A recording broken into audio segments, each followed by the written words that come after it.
एक बार की बात है, सभी देवता बहुत ही मुश्किल में थे।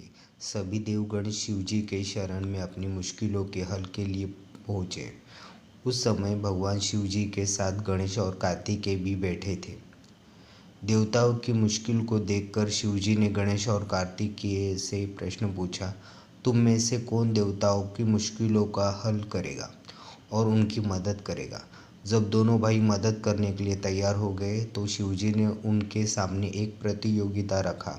इस प्रतियोगिता के अनुसार दोनों भाइयों में जो भी सबसे पहले पृथ्वी की परिक्रमा करके लौटेगा वही देवताओं की मुश्किलों में मदद करेगा। जैसे ही शिवजी ने यह बात कही, कार्तिकेय अपनी सवारी मोर पर बैठकर पृथ्वी की परिक्रमा करने चले गए, परंतु गणेश जी वहीं अपनी जगह खड़े रहे और सोचने लगे कि वह मूषक की मदद से पूरे पृथ्वी की चक्कर कैसे लगा सकते। उसी समय उनके मन में एक उपाय आया। वे अपने पिता शिवजी और माता पार्वती के पास गए और उनके 7 बार परिक्रमा करके अपनी जगह आकर खड़े हो गए।